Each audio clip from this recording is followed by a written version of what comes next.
Don't adjust your dials. Don't change the quality. Because you are seeing correct. It is Rise still in our main event of the night. But they're going up against the boys from Hive. The bees from Hive are swarming again. This is my beehive. There you go. You see that? I just feel like I'm watching ESPN right now. Breaking news, Colin. Breaking news. We got a trade at halftime. Purified roster has now been traded over towards Hive. The entirety of a roster, but hey, let's introduce them anyway. Gary, Addvers, Kardia, and Toti. My man Toti looking happy as ever. Hopefully he can come up big and get a win in this matchup. I need to go ahead and say it. Have you ever seen the movie Moneyball? Yes.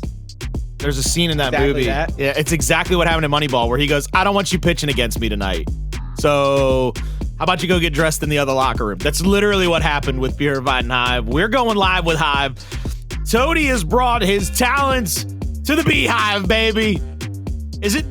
Are we allowed to call Toti the queen bee now? Is that what that is? Call him Queen Bee. I love him. Especially if his name P Toti. Oh my goodness. What if he's B70 Ti? I hope so. Bring it back. Bring it back. I want to see him be like HV3B7071. Just to anger me to beyond all belief. Hey, maybe this can be the resurgence that this roster needs, though, because we're gonna forget about the last time we see the banner Hive. We're gonna go back time we've seen Hive have some success. It was TJ, it was Demise, with a flurry of a couple other players here and there, but it's those guys who really brought the name Hive, put them on the map. And Toti, every time, like I said, he joins a team, this time hopefully it becomes an organization. They simply do better. So hopefully this season, this split around Hive has a better showing. Well, they've got a tall task ahead of them tonight. They got a pretty pissed off Rise team on the other side of the coin, because they just took a whooping at the hands of the Knights last week. They got to look to get back on top of their game. Rushiez, Avexys, DeToX, and INZEM, they've got to be blowing smoke out of both ears with how angry they're going to play tonight. I really want to see them come out and be a dominant force like we saw them just a week ago against the Pioneers. I want to see that same Rise team. I want to see a Rise team that comes out of spawn with a mission. I mean, there is no nonsense on any four of their faces right now. I hope they play with those faces on. Just no nonsense. Clock in, clock out, go to work. Yeah, they need to be focused up here, because I agree with you, man. This roster has shown a ton of inconsistencies. Not in the particular matchups, because to me, they're either hot or they're not. But that's the inconsistencies that I'm talking about. You come off a massive victory, and I mean massive victory over the Kansas City Pioneers, then you fall shorter than me against the Pittsburgh Knights. That's just unheard of. Say word, Jacob. That had me got me messed up. Got me messed up. Come up that short, man. That's like putting your hands in the cookie jar and pulling out celery. Exactly. It makes no sense. I'm hurt by that. That statement literally just hurt me. It hurts them too. That's why I need to see them play today. But we got a matchup to watch. We got to keep playing matchups. Bring up Avexys and Toti. Bring it up. What a perfect combination, though, because both of these guys share that leadership role for their teams, but a big KDA difference. Damage per 10 minutes, very, very similar, as well as that escalation kill participation. But the KDA, a lot of that is because Toti on this new look roster, yes, he still takes that IGL role, but now because he doesn't have those superstar slayers that he did before, it's more slayers that are trying to build up into superstar slayers that he now has to get his hands more dirty than he did before. You ever put celery in my cookie jar? Like, there will be a war, Jacob. There will be a literal... I'm not gonna eat it. Somebody's got to eat it. You can't take one for the team, Colin. Come on, do it for me. Can I at least have ranch? Yes, I'll get you. Oh, that's fine. All right, I'll accept that. What I'm also going to accept is that's two of my favorite players on the planet, Avexys and Toti. They do very much the dirty work for their teams. You see a lot of the times they're early rotating, they're lancering out, they're doing the jobs that a lot of people don't get the shine for necessarily. They're not looking like a brand new spiffy car coming off the lot. They're looking like the old sloppy jalopy that somebody's got to drive to work in on a 9 a.m. to 5 p.m. type of work shift, man. Yeah, one of them, man, not looking good. Not looking good. But they get the job done, and that's what matters. And I love the fact that these two guys are our key player matchup. The fact that they're going to be able to showcase their talents, not only for their respective rosters, their organizations, and for all of you at home. But there is one question I have, Jacob, and I'm just worried about this. Might have more than one answer, but shoot. What maps are we playing on? I don't have more than one answer, but I definitely will find it for you. Thanks for one of the best producers in all of esports, Goalie. We got our picks and bans. We got Reactor, map number 1 on Control, Canals, Execution. 2 maps I didn't necessarily see in my own predictions to start off the cycle, but Vasgar, Regency, and Checkout. 3 maps I thought would be in the cycle. What are your feelings kind of looking at it? I'm a big fan of having that second half for Rise. I really do love the way that second half kind of sets up for them with the Regency and the Checkout. It's almost like if they get through the first half, if they survive maps 1 through 3 with at least 1 map win, they have a good chance of going into that second half and getting a victory, coming away with a dub in this matchup, in my opinion. At least that's just me, with the Regency followed up by the Checkout. I feel it. I definitely can kind of say, kind of looking at the players to watch, I mentioned Toti having to take a little bit of a different outlook, kind of having to get a little bit more aggressive in these matchups. And I like being able to start on Reactor Control. You have to get aggressive on that map, but it also might be a map that a lot of these teams might not necessarily have the reps. So if they did their homework, they went ahead into a great week of scrims, practice up, that could be a great victory to kind of start it off. Canals, Execution, picked by Rise. We've seen them kind of fire on all cylinders, specifically Rushiez. We know DeToX can go off. We've seen Avexys all over YouTube for years, and INZEM is making his return, but Rushiez is making his own type of return. He's returned to that Ghost Gaming championship caliber form, and that's what we need to see more often out of Rush. You mean he's rolling out of spawn with ribs? Because, I mean, anybody gets better rolling out of spawn He's with ribs. I can tell you that much. Out of spawn, he's rolling deep into your spawn. Oh, my goodness gracious, good God almighty. I don't know if I want to have him there, but I'll tell you what, he's a very frightful man to have on the map, just like our predictions tonight have been frightful because they've been picture perfect. Us and Twitch chat right in the same lockstep, correct on the first 2. And this is going to get a little weird because I'm pretty sure we're going to be all on the same page yet again. So let's make it weird. We're gonna make it weird. I'm just put all 3 of us up there right now. Let's just skip the beat. Boom, boom, boom. We're not even gonna wait for the chat predictions, right? All the way. Colin, I love you for it because we can say everything that we want to try to hype up this roster, this new look Hive roster. But just because they got skins in the game, don't mean they got skin in the game, Colin. That's all I'm saying. That was nice. I didn't see that one coming. I was looking down the tunnel. I said, "What is he driving?" And it was one of them trains, right, like Wile E. Coyote. This is the page I took out of your playbook for that one. Just one time. All right, you can take any pages you want out of my playbook, but I like that. Look, we're all in lockstep. I think we're all thinking that Rise is going to take care of business tonight. This is very much a get back on track situation for them as we go into this matchup. And again, let's just talk about it for just a minute. Purified had a very up and down last week, much like Rise. Do you see this as a bounce back matchup for them? Do they come out firing on all cylinders, or do you think that loss they took on Night 2 Pro League last week kind of leaves them on shaken ground?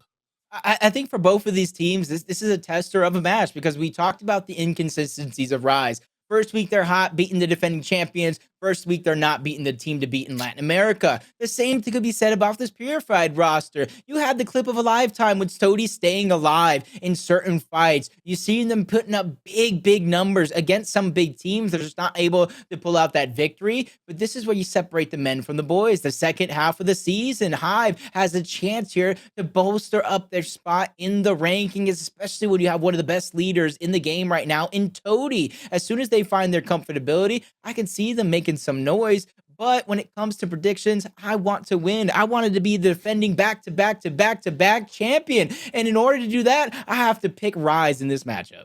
I don't blame you. I completely understand. It's one of those situations. Just before we went live, I was telling you, I said, I might switch my pick over to Toti. I might just pick Toti just so that I can talk about how great he is, because he is, in fact, one of the best human beings on the planet, and I have a lot of faith in him to we haven't make. started yet. No, predictions. We can pull it back up. I've already put my name on it, man. They put it in the box. Once you put it in the box, you can't change it, man. Change the votes. I mean, it can't be like that one night where everybody remembers this, when it was the Pioneers playing the United last split, and everybody remembered that I picked. And it's one of those situations where I just don't think anybody understands how hard it is to do some of these pick'ems for me. And I was thinking about this one tonight, and it got real hard for me. It brought back flashbacks of that Pioneers United matchup. It really did. Yeah, it's one of those ones. It's just kind of hard to pick. I'm gonna give you one last chance though.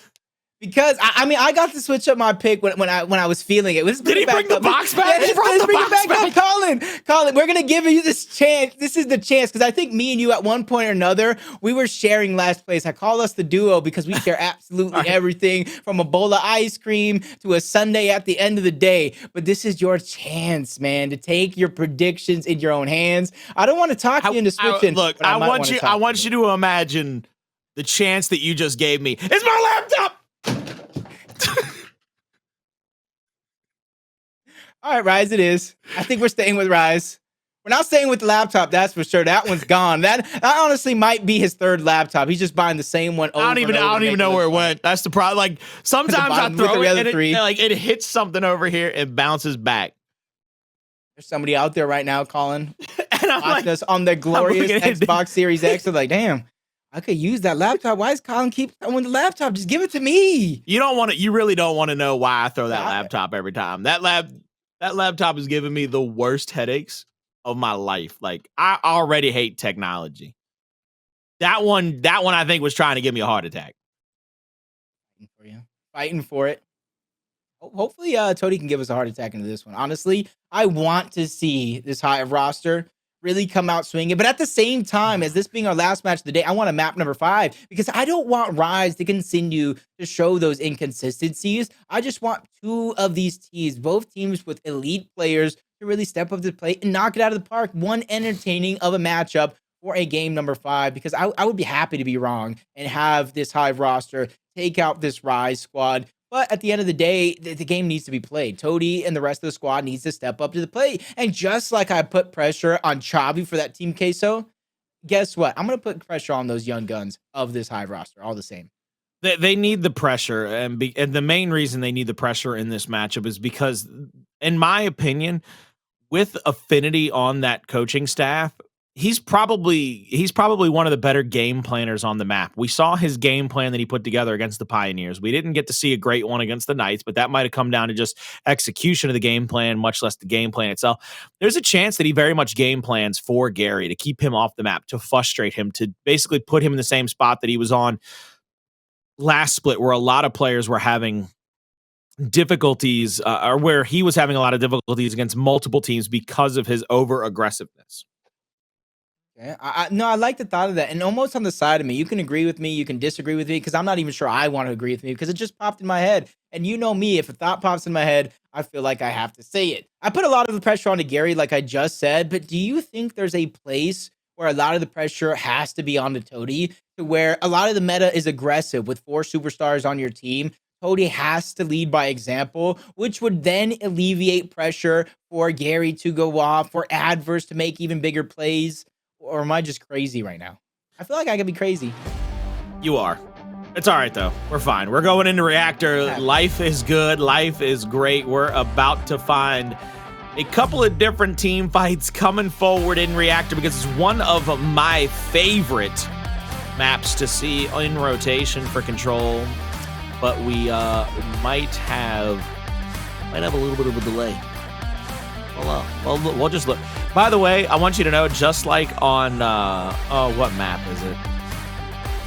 Never mind. I said it's a goalie last night in a completely different game. When I saw a bunch of control panels, I was running around going, one of these buttons needs to fire a missile. There's gotta be a control panel in here somewhere. There has to be. There's a bunch of control panels. I was saying, there's all these monitors. Somebody's got to press a button and activate that reactor. By the way, do you think that does anything to cloud any? I know the smoke kind of rises up But do you think that helps any team? Do you think they prepare for that? Or do you think they just fly through the smoke and just kind of business as usual? Remember Avalanche Gears too? I know there's a whole different kind of environmental aspect, but it changed the game up a lot. I don't think this one is as overwhelming as the Avalanche is. It's about a second and a half for you to have to fly through that smoke to get to the other side. It is a much brighter, and the only real thing that can come back to bite you is if you're in the wrong spot. There's a couple of spots, those two accesses that you can sit right there.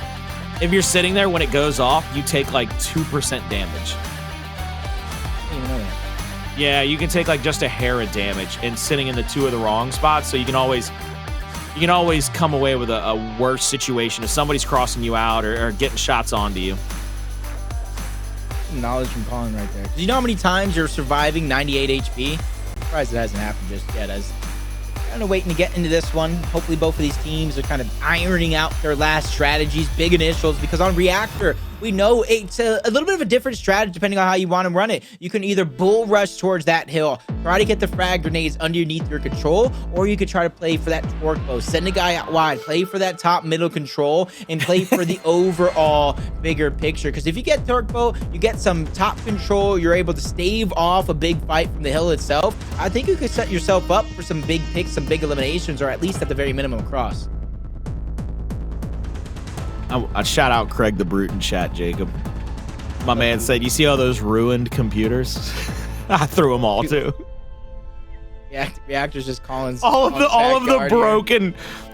the broken computers is just, that's like the only technology I'm willing to deal with. Like 2-stroke and 4-stroke engines, I'm good with. Those are just combustible. You can figure those out. Those are mechanical. You can break them down like a shotgun, get on the inside, figure out what's gone wrong with those. When it comes to these stupid wires and motherboards and plugins and plug outs, man, I'd rather just throw it out the window and not deal with it at any given god moment. But I'll tell you right now who's gonna have to deal with something. It's gonna be Hive having to deal with Rise trying to bust up into this hill first. DeToX, good double bounce across the back. The extra flash actually stuns the player out from stopping that revive. Gary will have the torque bow in the middle, trying to angle out one player. He's gonna see the headshot across the map onto Avexys. Big shout out over to my main man Ribs, catching that one on the observer cam. Now with one bolt left, what can Gary do? That's what I was talking about. Looks like Hive might be playing for that bigger picture. A doubt of a frag. Gary can go ahead and separate these players with that shock grenade. INZEM being bounced back, but he's spotted out. He can only survive for so long as Addvers gets the down for now. Kardia, he gets down towards the middle, so Rise, they can make a 4-man push if they want, but DeToX looks like he's going for a flank. This could be a huge impactful play if they play their cards right, but everybody goes down, leaves DeToX by himself. He's only able to find one as Hive continues to find elimination after elimination, and they get the remainder of this time, which that's a good deal of time, about 30 seconds on this hill. Now we see Kardia rolling up on this left side, maybe trying to check out what is happening at point number 2.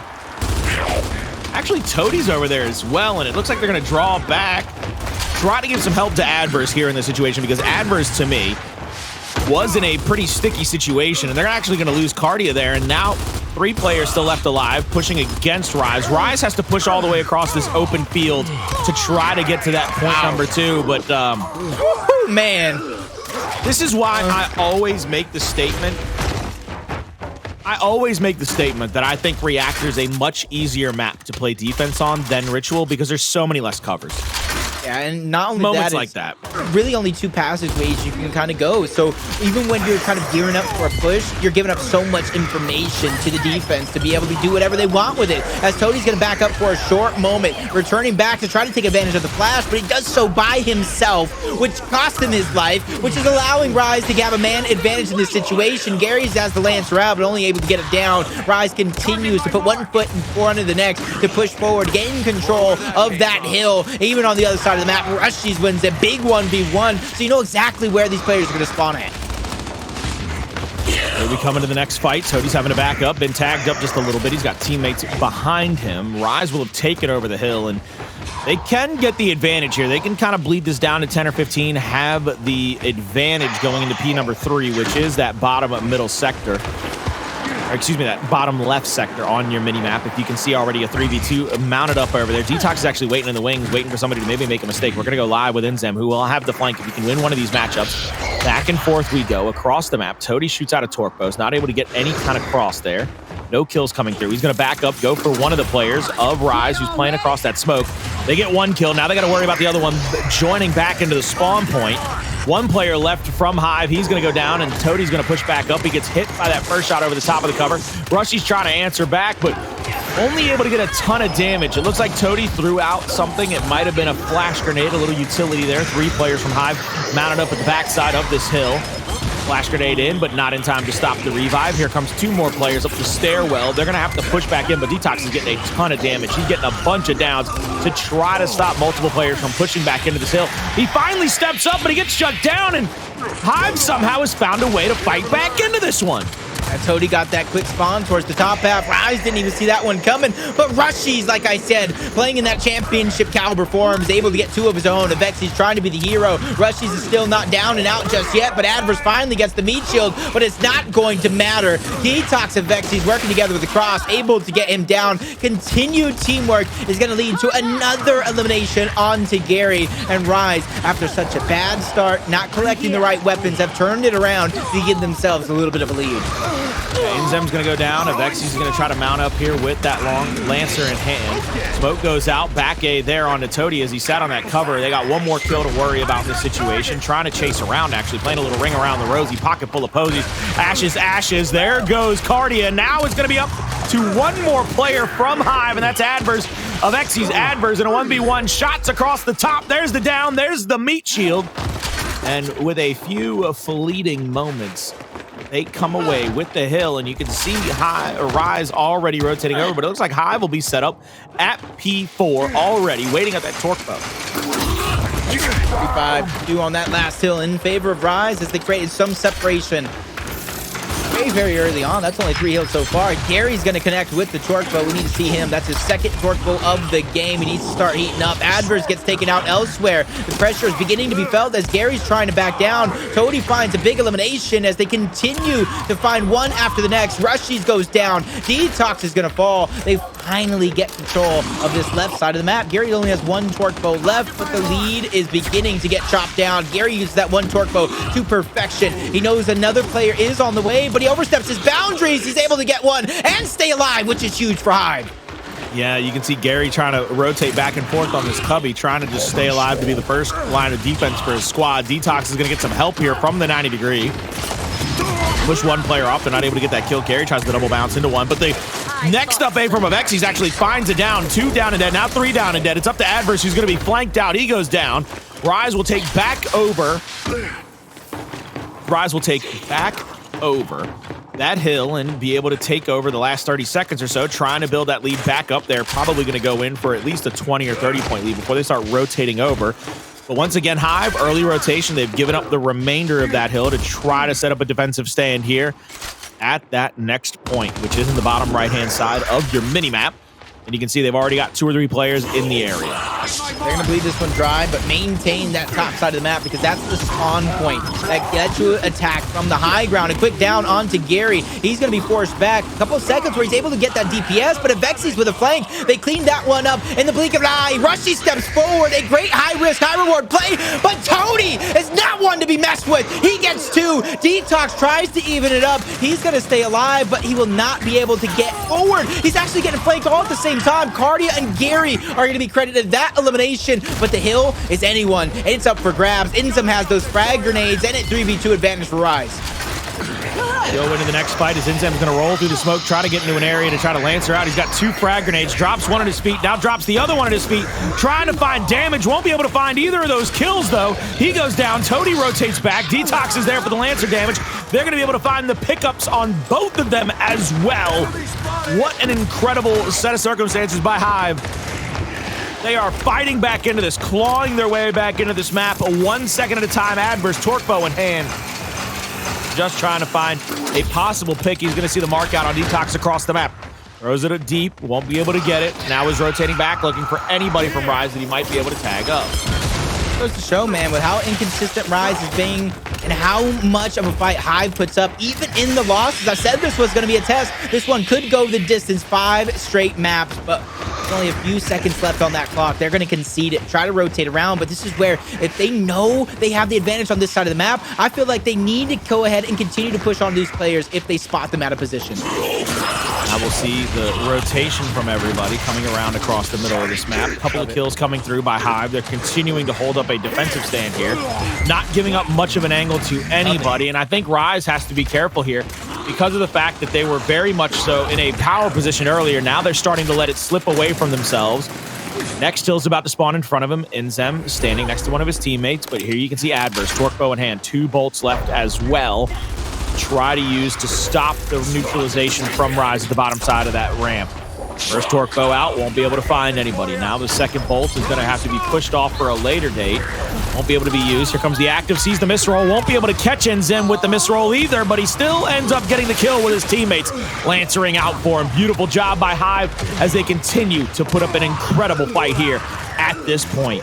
Yeah, I didn't like that shot grenade because that stopped Rise from even being able to make a push upward because they need the space. Because, Colin, you know as well as I do, a push like that will get messy. They need wall bounce room, and that shot grenade cut out all that room from Rise being able to wall bounce around behind. They regain and take away the lead from Rise as it's them who are trying to push up, down with a big advantage going over to the high ground. Frag grenades even getting tossed into the mix. Rise able to survive here for a short moment, even getting the torque bow in their hands. But can Avexys go big? Can he put that torque bow to use? Not even splash damage on that first one, but they still find themselves with a man advantage as Addvers does get taken out. Toti, he stops one, almost goes back to back, but Rushiez takes him out. Gary Kardia out of nowhere with the flank of a lifetime to not only take out the torque bow, to take out the momentum that Rise was trying to build. You can see Gary trying to come to the middle of the map, looking for the flank angles, looking for the ability to lancer out as players come back to this original point as the hills are about to reset back to its original point of origin here at the bottom middle on your mini-map. 3 players from Hive already mounted up there. Gary's going to get called out, lancered out, and now they're going to try to get the pick onto him. Kardia is holding down this lane here. Shots over the top will finally get him down. Unsure if anybody's in the area to try to get that pick. Nobody is indeed, so DeToX will have a pretty much free work up here. Avexys, though, trying to roadie strafe around, actually goes down, but thankfully for him, 2 of his teammates are right in the area to pick him back up. Addvers holding down this elf cover, looking for multiple players in the area. We'll go for the up A here. Double bounce in, hits a big spread on a DeToX, but no downs, no deaths. Picture perfect retake by Rise. They will have control over this hill and possibly that next power weapon spawn as Rushiez is just ratting out, waiting for somebody, but he's going to get called out. And that doesn't happen often, but when it does, it's a pretty impressive fact for them to be able to get that down. Not looking good for Rise, who was off to such a fantastic start. Even have a scoreline after hill number 4, 126 to 86. But Hive have doubled up their score. Meanwhile, Rise has only been able to build up a fraction, but those 2 kills can be the difference here. There's now 40 seconds up for grabs. Rise retake the lead in their favor as we're about that halfway point, reaching our end game. Frag grenades, shot grenades, everything continue to fall in favor of Rise. They just need to execute to perfection here because they know they have what it takes to topple over the series. It's just the inconsistencies that continue to shine bright. We'll see here what can come through next. Is that Toti's going to have the backup. He sees that his teammates are in kind of a position to help him out here. At least one over to the right. That's going to be Gary. Now you'll see them push back into this factor. Toti's going to get that first shot off of the L trigger. He's going to continue to mount up here with Gary, trying to get shots onto these last 2 players from Rise that are in the area. Gary goes down. The flank from Rise is through. It's going to get shots onto both of them, but no downs, no damage coming through. Toti trying to get shots over the top, trying to stay alive like he did last week, but he's going to go down. Beautiful Lancer damage. And a final cleanup. Rushiez on the rat, gets the first shot and the second smack. Now he gets the kill. The torque bow is off the map officially, and Rushiez will be here with the first line of defense for his squad, calling out that everybody spawns directly in front of them. They know what they have to deal with now. Getting Jinx Hive too early, calling out how well they were performing in that streak, but Rise cementing themselves with the high ground. They have the positioning, they have the angles as well, so it's definitely going to be a battle for Hive. And you got DeToX making sure nobody is going to get a free flank, and as soon as he spots somebody out, the rest of the team is going to take the advantage in numbers. Flash is trying to go as deep as possible so the players can push the backline and stop this cross from coming through, but Rise will hold strong. But a trade in eliminations, that's exactly what Hive need, but the Canals will continue to be trade. Gary gets one, he gets shut down. INZEM Avexys are going to be the players standing strong for Rise as they go ahead and get themselves 30 possible seconds up for grabs. How much of that time, Colin? No one knows. And we'll see what they can do as Rise is accumulating over 240 points. Avexys in that cover, just going for those shots to try to get it down. Maybe a quick little lucky kill. INZEM will roll out trying to get a shot of his own, but he'll go down. They've got a decent amount of points to play with. DeToX is trying to stay alive here. Unsure if he's going to get called out. He gets the first big shot on the Toti. The second shot doesn't get the down, and he will get traded out. Avexys might try to fly over there, but look at the Lancer fire. The little cross coming from the 45 on the opposite side. INZEM tries to come in for the save, but now he puts himself in the danger zone. 3 down and dead very quickly for Rise, and that could give Hive the easy advantage over this next position. Whether even if it does or it doesn't, they need to figure out a way to take it. Just like that, Gary gets one. But Avexys figures out a way to make a play. INZEM gets the down, tries to take out Avexys so he doesn't have that long of a respawn, as Kardia might have got the meat shield as well, trying to go ahead and take away every avenue that he might try to use for success, as Kardia now gets put in the blender. 1v3 situation, he gets taken down. Next hill is going to rotate over. Addvers connects with a torque bow, but it's going to be on to Gary. Now you see Toti trying to stay up over top, trying to get a shot on. He's going to get one, won't be able to get the second one. Addvers goes down to the backside of the hill. Another kill there for the side of Rise, and they are counting up the score lead. They have enough to actually win off of this hill if they stay put, if they can actually play defense for the rest of this time, if they can keep the side of Hive out of this hill, and frag grenades in the hand of INZEM. I mean, if they get it down, just chuck them out there. Use it to finish off the kill or bait out a double if somebody's going for the revive. There's Toti down. Here comes the frag deep from INZEM. Won't be able to find either one of them. Addvers actually gets a kill here on the Rushiez. INZEM going on a flank here, trying to mount up to the backside of this push. Will get 2 kills. Kardia last alive, double bounce in. Won't be able to get anything. And ladies and gentlemen, boys and girls, children of all ages, Hive had some flashes of brilliance, but it made them oh so gamey for the first half of this matchup. But it was not enough. Rise take map number 1 and take a 1-0 map lead over the side of Hive. Yeah, fans of Rise, we talked about the inconsistencies. That was a much-needed victory. But for Hive, it's the same song and dance, the same struggles they've had all split long. They show signs of being a great team. They go ahead and take a team to the distance. But when it's time to close out the map, they find a way to fall short. And for Toti, that might not be what he used to, but for him, he only has a few short moments before we bounce into map number 2 and the show continues. Unbelievable play out of them for the second half of that map. I really loved the control of Rise in that map. I really thought there was a time for them to kind of lose it, really start to kind of fly at people, go for the up A's left, right, and center, and really start to lose kind of composure. About 150 points into that map, it was like they settled in, they started finding the flanks, they started finding the extra angles to get the Lancer damage on. They really took control of that map one, and I really appreciate that out of them. Something I do want to say, though, Jacob, and it does continue to give me cause for pause, is teams are having an easier time this split, it seems, or at least they've gotten better at understanding retakes, because Rise is starting to struggle a little bit more in their defensive stands. They're good at rotations, they're good at angling out for each other, but there are a lot of times where I see them just lose one too many factors on the map in their defensive setups. Yeah, it's just whether you're taking too much damage before the push comes in to where you're not able to dish out that counter damage to make a shot that much easier, whether you're getting caught off guard by a flash or just not backing up in certain situations, because you saw when they attacked the backline there for the squad of Hive, before, you know, Rise was able to kind of cement the victory either way, Rise could have easily tried to backtrack, play into that Lancer game, but they wanted to hold their position with such a massive lead. Sometimes it's about give and take. Even though Rise did end up victorious, a big battle lost at that stage of the game, we could be seeing a different game. We could still be in that map number 1 with Hive trying to take away a victory for themselves.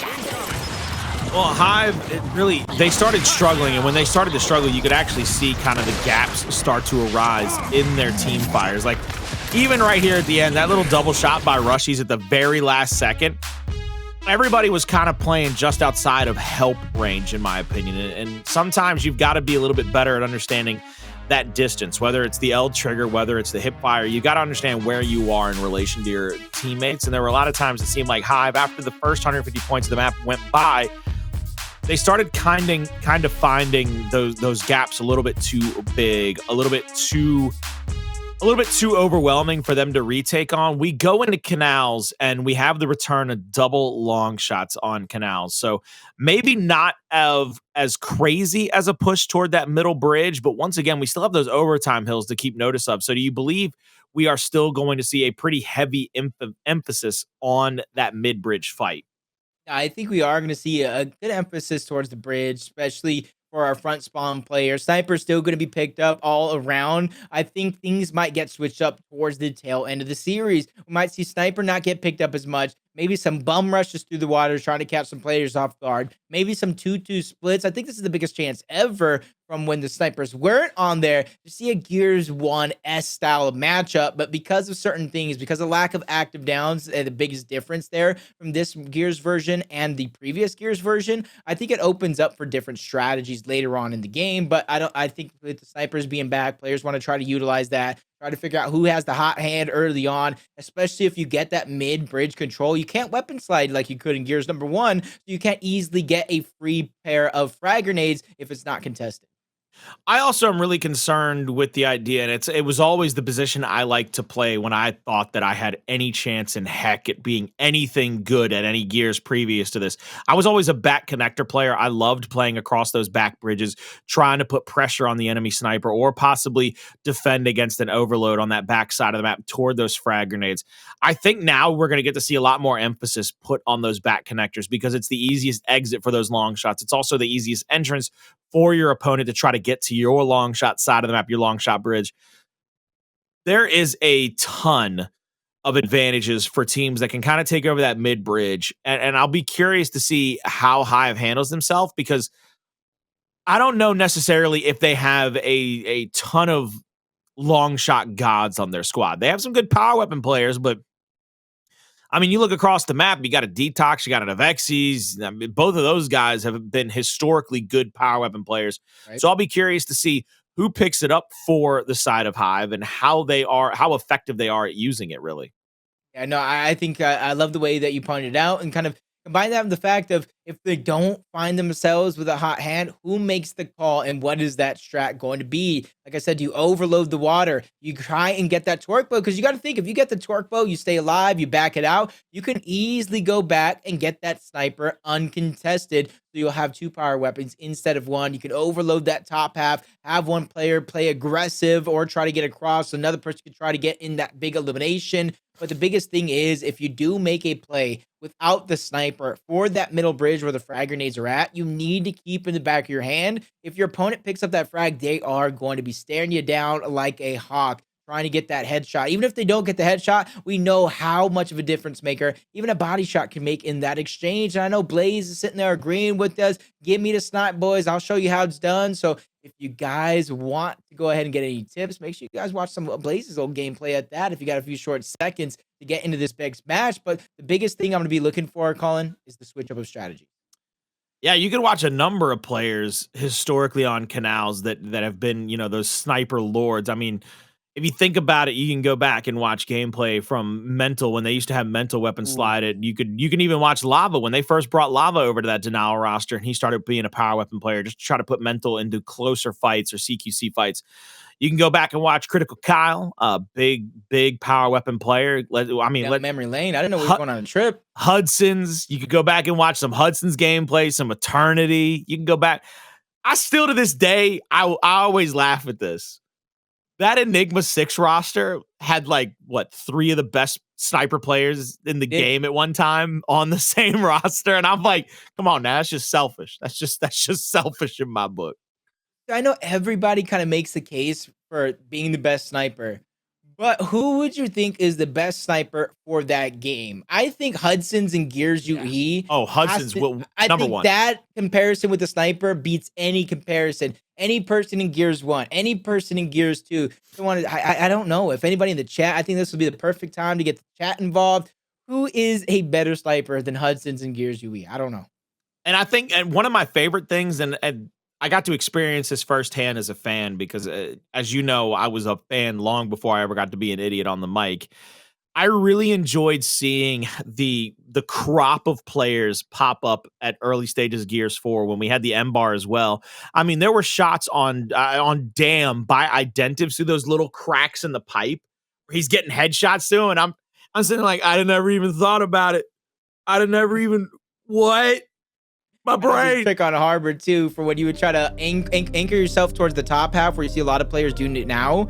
There was a little crack that you can kind of M-bar. You could twerk bow for splash damage. You could sniper it. It's not in the game now in this version, but it was very, very deadly. If you don't learn a lot of these tricks, you're definitely going to learn it by it being used on you.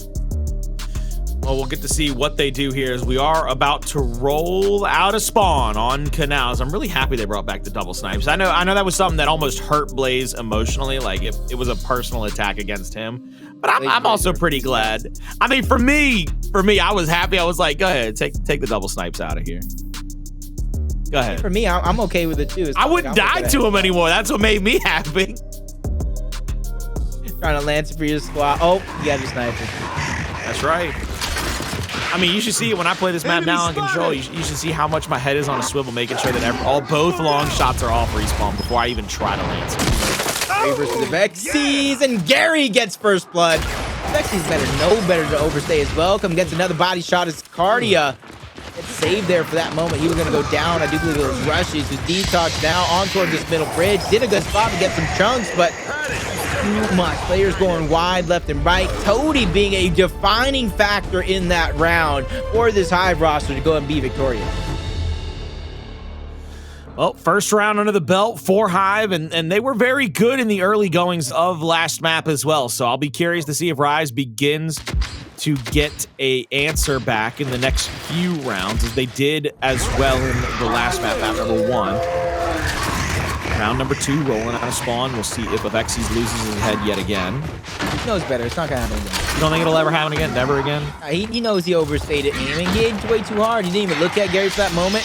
Quick rotation from Avexys. Gary's going to seem like he's going to stay on the middle bridge, or at least his focus. Addvers went down very, very early on. Toti gets one. Toti goes back to back. Can he do it? There's another player. If anybody can make it happen, it is going to be Toti. He gets the back A. Brick after brick. Toti is building a house. He's staying alive. Team kill from Avexys. Toti, can he do it? Yes, Toti can. Toti in back-to-back weeks is literally the best at staying alive. My man, get him a white suit with a black tee. Come on now, you got to put him in that Saturday Night Fever. Let's see. Yeah, hit me with the replay. Toti here bouncing around, catches one on a mid slide, catches the down after the big break, and then he's just got to put shots out. And he's got to give a high five over to Avexys, saying, you know, INZEM was kind of a problem right there. I appreciate you for taking care of my problems. He hit brick after brick on those last two guys, even though he didn't get it down. That's what I say. He built a house on them. DeToX wants revenge. Takes out Toti first. INZEM goes back-to-back, following up DeToX with elimination of his own. Avexys gets a piece of the pie as well. Everybody wants a piece, but DeToX wants seconds. Here we go. With the first round on the board for Rise. It took less than 30 seconds, by the way. The overloads were pretty incredible right there. Curious to see what we're going to be able to go with in these next couple of rounds, as I truly believe that it's going to be an answer back. Hive has to have the knowledge of what Rise is trying to do. Rise is trying to keep that long shot out of Gary's hands, or at least keep it from being effective in Gary's hands. Toti is the tip of the spear for his squad at that back connecting position. Toti's actually looked like he's going over for Torpo now. Toti's playing down low, I believe. Avexys gets the down. Now they're going to continue to play out. Addvers down in the bottom of that water. Addvers has to rotate back because it's a 2v4 now. Rise gets the 2 kills in the middle of the map, and now they have all of the advantage in this one. That was mirror strategy from both of these teams. Something you don't necessarily see very often, which caused the confusion in the water. Getting baited out for that torpedo, which was Rushiez going to grab. Avexys still has the sniper. We got frag grenades, everything to be used. Avexys connects onto Addvers, making Gary and his job that much harder. He needs to be able to kind of start with the perfect headshot here, but he's getting tossed and turned around. Rushiez gets that final elimination with the torque bow to kind of tie us up at 2 rounds apiece. 2 rounds apiece. Rise starting to find the answer back. That's one of the things that I really do love by Rise, is that they seem to kind of figure out what's going on in these matchups and start to find the answers back and forth. Come on, guys, let's do this. I'm curious if they come into this next matchup. You see, where Rise has been able to kind of outflank double players from that torque bow side of the map down in the water. INZEM's going to take this position to the front of the bridge. You actually see DeToX moving up to the back connector. He's going to call it that there's 2. Here comes the long-range flash. Gary trying to get a shot on across the back of the connector. Avexys actually hops the cover. That's a very dangerous position to put himself in. Flash is back against Toti. Toti is stunned out. 2v1 on the mid-bridge. There's 1 down. Here's a second headshot coming through. 3v3 by both teams. Now you see Gary waiting for somebody to shoot out over the top. Kardia will get the torque bow and will actually rotate toward back connector to join with his teammates. Gary trying to bait somebody out, showcase their head a little bit so they can try to get that shot on. Here comes the flash. Here comes the dash. Rise pushing into Gary. They get the down on him. There's the cleanup. 2v3 now in the situation. Quick little revive. Kardia trying to get a touch with that torque bow. Won't be able to get the tag. Kardia, 3 more bolts. Looking to find somebody. No stick on that one either, but splash damage. Active torque in hand. He's going to shoot one at that cubby corner. Go for the explosion. Go for the splash damage kill. He's actually going to hit the front side of the cover. Doesn't get anything. Toti and Kardia have been split here, and this is one of those situations where I think you just take your advantage. As this round starts to count down, somebody's going to have to push in. There's only 1 more bolt for Kardia as well. Take advantage of it. Try to bait it out from him, and then pressure out the other player. You see that sniper disappear? That was Gary's sniper that he had in his hands. He got overrun by the aggression of Rise. And honestly, this round and their aggression was picture perfect, starting with the flashes for the mad dash onto the middle bridge to take out Addvers, and to go ahead and turn around and to take out Gary. And I wish Kardia would have saved a couple more of his torque bows because of this overtime hill. You got to imagine it is going to go the distance here.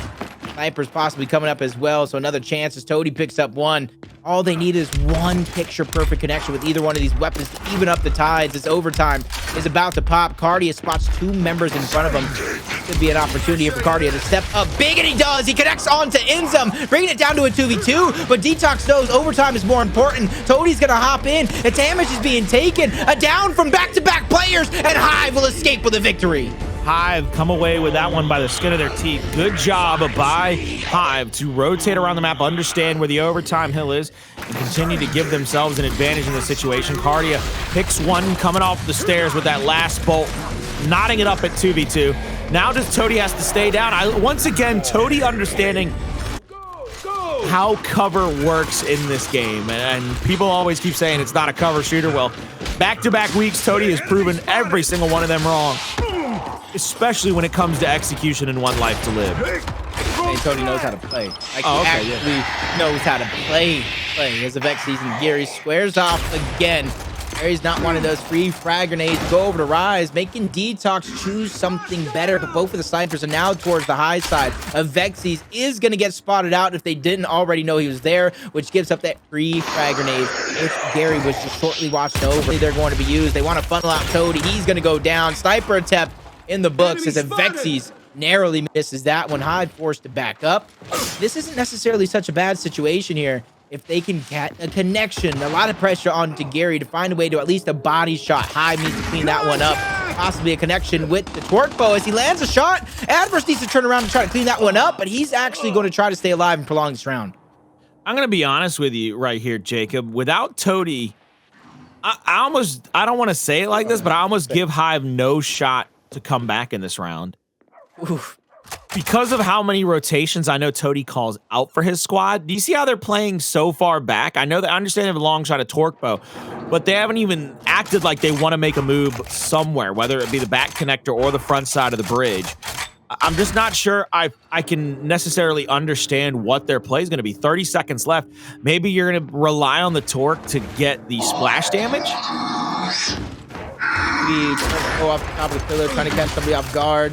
They need to push up top, though, regardless, because you don't want to wait for that overtime to pop to begin to make your move. You have to start making it before. 1 player going to the water. Kardia is getting angled out by the sniper and the lancer. Torque bow revving up. Narrowly misses onto Avexys. That was their only hope there as Gary goes down towards the top. Addvers being forced back little by little. There's only so much he can do as Rise will not only get the down, but capture that overtime hill, and Rise will tie up the score 3 rounds apiece. I mean, Jacob, tell me if I'm wrong, but You're not wrong. they had so much time just wasted, just hanging around. Whereas I'm almost, in my opinion, assured that if Toti was alive in that situation, they moved 15, 20 seconds before that. They understand a little bit better where they have to make their plan of attack from. They go down in that round to allow it to be tied up 3-3, going into round number 7. Rise looking to take the advantage here, trying to take it 4-3. Toti to the front side of the bridge. He's going to throw that flash up top. He's going to get the stun onto DeToX. DeToX, though, takes his hand away from his face, ready to fire back against anybody that comes up to the top. Shots over the top as well. Doesn't get any damage, but Oh my God. I mean, a quick active reload by Gary does get the headshot onto DeToX anyway. 4v3 situation now. Hive has the advantage. Avexys, though, with his own long shot, has to be able to understand what he's doing. Got that though, right? They swapped the Addvers, torque yeah, over Addvers Toti. went in and got it, and he said, yo, Toti, I see what you're doing for the squad. Great IGL, lead by example. Let's see you lead us to victory in this round. Gave up the torque bow. And to me, that's much respect to Addvers. Addvers has been against the best of the best in some of the biggest finals on an international stage. For him to give up that torque bow, that shows he's selfless as can be. Now Avexys trying to get that shot over at the 45-degree angle. Wasn't going to be able to get the shot there. Now the shot's over the top. Won't be able to get that one. Gary gets the down, but there's the kill coming back. It's up to INZEM. Goes to the up A. Trades out with one. Avexys versus Kardia now in a 1v1 situation. And with Avexys already having that initial middle bridge position and with 3 shots left, I'm pretty sure he's got an advantage because this is one of those situations where I don't even know if he goes for the headshot. Just hit a body and pull the snub. Try to get that down. If they're close enough, pull the Nasher and get the down. I don't know what Kardia's strategy is here. Maybe trying to pick up the sniper there off a fresh respawn. You know he's not going to get popped trying to do that. Maybe fight fire with fire, inch by inch. As Avexys tries to take a shot, he'll take one of his own, move up afterwards. But oh my God, he has such a massive height advantage. Towards the lot. Oh, let's say it's towards the bottom. And Avexys is going to be forced to move. And as soon as he does, Kardia strikes. What a play by Kardia to answer back into this one. We are getting a ton of brilliant replays in this map number 2. Both teams fighting tooth and nail. INZEM with a beautiful little up A trade there, but Avexys, as soon as he lets his noggin come out from behind that box, he loses all of his brains, and they were splattered across those middle stairwell. Curious if you can pick those up and study him to find out how he got that good at gears. I'm curious. Trying to run the tip trap. Trying to run over aggressive towards the top half of the map. Maybe catch Avexys off guard, but middle bridge goes to DeToX. That flank opportunity is there, and it's actually striking. Body shots are being hit by Gary. First blood over to Toti, but they lose 2. 2 members go down. Make it 3. Gary cuts himself out of position, and headshot. Boom goes the dynamite. Avexys seals the deal. We're tied up again, call it. 4 rounds apiece. Back to back we go. I really do believe that this is one of the better execution maps we've seen all Pro League split. All tied up. We are well on our way to a round 11 if I've ever seen one. of Avexys with a quick little revive here. I love the fact that Avexys was able to bounce around. Once he got the down, he settled in to help his teammates. Something that I've always liked to talk about. The guy on the ground can't hurt you in that situation. Best case scenario, you just pick the meat shield, but he can't fire back. All they can do is run in to try to go for a team revive. And in that situation, they weren't going to try to get one off with both of you oh so very close to that situation. Gary's going to see the overload toward the back connector. He's going to rotate out here to the left, tagged up pretty heavily. He's going to throw a flashback, and it looks like Avexys is trying to find an angle on somebody. Sees the torque and takes his head clean off. Avexys, he gets that kill, and that really gives them an advantage. 4v3 INZEM with the frags now. He might try to throw him deep. Try to get a kill onto somebody. One comes out. I don't believe it got that one. Now Avexys with that flash. We'll see Gary come out of that cubby. He's not going to go down. He's just going to be tagged up heavy. And they are going to chase both of these players out. Still 4v3, but it looks like somebody's trying to be sneaky through the middle of the map. Who is that? That's going to be Toti with a torque bow. Seeing INZEM and Avexys in front of him. Headshot missed. Toti staying alive on a cover. Won't be able to get that one this time. Won't go for the highlight reel play. Body shot on a Kardia. Little L trigger out. We'll get the down, and good body check here. DeToX in a perfect position to keep his teammates alive. teamwork and precision will win the day and get Rise 5-4 lead in this map 2. They now have to win one more round. We were saying before the match who has the hot hand with the sniper. Avexys definitely has that hot hand, changing the tides of the game, leading Rise to victory round after round. Now they have themselves on match point. They win this map, they have a commanding lead in the overall series. The pressure is definitely on Hive. You've seen them switch up their strategy round after round, trying to get the torque bow, trying to get control of the bridge, and they switch it up here yet again.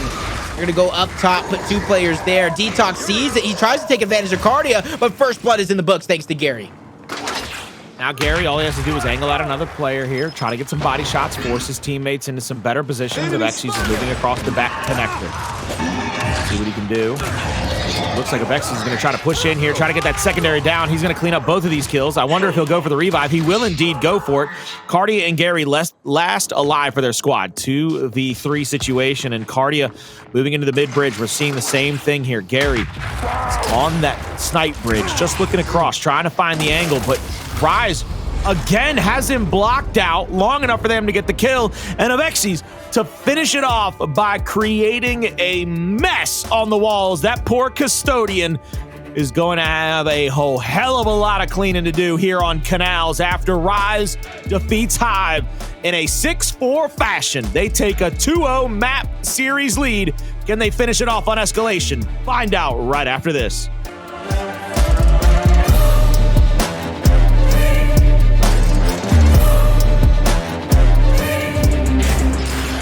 Be prepared for a marathon, ladies and gentlemen. I hope you got your popcorn ready, because this is like going to be binge watching your favorite show, because, I mean, we got a ton of replays for map number 2, but one way or the other, as it all settles out, Rise comes out on top, and they come out with a 2-0 map series lead. And Jacob, what do you think is the big turning point in that map? Avexys picked up the sniper, 300.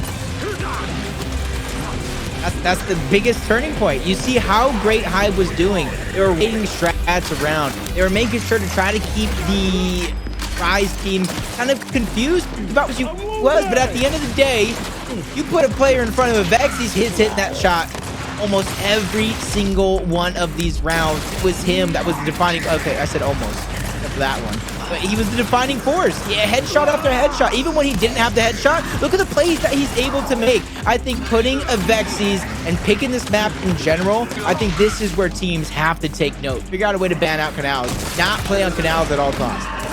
Not play on Canals at all costs. I don't know if you're going to get that kind of luxury for the rest of this split, but I will tell you, I was very impressed with the way they started to neutralize Gary through the mid-rounds, mid-sections of that match, where they were able to kind of rotate around those mid-bridge fights to be able to keep his attention off of Avexys, just kind of waiting for him to poke his head up. So as soon as he went to take that pot shot, Avexys was able to get that quick kill off, make sure that he got the final shot, final down, final kill, whatever it might have been. I just think those are the little micro adjustments. We're going into Vasgar, which is what we saw Rise beat the Pioneers on. It'll be an interesting out again for them as they go up against the side of Hive, who have also got a few players who are very well versed on this map and extraordinarily good on it. Do you believe we're going to see more of the horse track, or are we going to see more setup and play it out, like more 2-to-1 hill advantages? I think on the side of Hive, I think we're going to see a few different setups, a few different ways to play it out. And I think it's going to be similar on the side of Rise as well. But I think Rise is going to get a little bit more aggressive. They're already feeling themselves. They're up 2-0 in this series. Avexys has the hot hand. You see the pushes. DeToX is not as scared to make a smart push, a bad push. He's feeling that confidence that's eluding from this entire roster. So on the side of Rise, they're going to do exactly what they want to do. If they're pushed in front of them, they're going to push. If they set up and try to lance her out, they're going to set up and try to lance her out. Hive, though, I think they're going to try to set up. I think the key to victory is to try to set up to lance this roster out. But I think after being down 2-0, I'll always question that mental state of these rosters that have young players on them. I will say that last week, one of the most impressive performances from me on this map was Avexys. He was extraordinarily crucial to his team against the Pioneers, whether he was able to find the extra Lancer lane and get damage on, or once that long shot was placed out of the tank, they were playing for it to be in the hands of Avexys. And he had a couple of rounds with a couple of body shots to end up with downs or finishing blows to get those kills cleaned up. That's one of the things that I'll be curious to see again. If Avexys can kind of continue to play that support role, if he's able to kind of play behind somebody. We all know how deadly he is on his own 2 feet, but it seems like it just makes Rise a different level of incredible when they can allow Avexys to kind of play 1/2 step behind somebody, Lancer out for him or L trigger for them, trying to give him the extra damage to get kills rather than just having him directly in the engagement. No, and I like that as well, because not only what that allows them to do is if things work out fine the first time, that's great, but it allows for that bait and switch opportunity, because then you're going to have a full health of Avexys going ahead and pushing in while his teammate tries to recover the health. And we know, like you just said, how deadly he can be in those situations. So I think Rise, they're going to go ahead and do anything that they want, like I said, whether they want to push, whether they put a weapon down, whether they want to fight this team of Hive. But on the side of Hive, I think they're going to have to think just a little bit more. They're going to have to dig deep here. And I can't not allow Rise to win the first 2 rounds, because if they go up 2-0 over this Hive roster, I almost want to throw in the flag and kind of call it before things get even more messy. Well, hopefully they'll have an answer here in the first couple of rounds to keep this one extended, as they are now on the back foot, the back burner, as they are down 0-2 in maps. They've got to win this one even to send it to a map number 4. They will get clean swept here in our final series of the night for Gears Esports Pro League. Rise having Vasgar picked against them, by the side of Hive. They'll be rolling out a spawn on the Coalition of Ordered Government side, whereas Hive will be rolling out a spawn on the Swarm side. I'm curious, Jacob, is that an advantage for Rise, as they will have the arrival side of the map more often than not as their spawn point, as they will have it 1, 3, 5, 7, and 9? I think it's an advantage at foundational based gameplay, but at the biggest level of all, I think teams are kind of prepared what to go up against, whether they're on the advantageous, disadvantageous side. And I think it only really matters once a power weapon is placed on the field towards the tank side of the map. I think that's where the advantage will heavily lie in. If a weapon never goes down, it's just business as usual. Both of these teams won't contest that tank fight if they don't have the advantage, they don't have utility to kind of back it up. But I want to bounce a question kind of back to you, because I feel like you break it down better than the rest of us. What are some keys to victory from Hive? Because it seems like no matter what they have, whether if it's a sniper in their have, aggression as a team, they're always seemingly finding a way to fall short.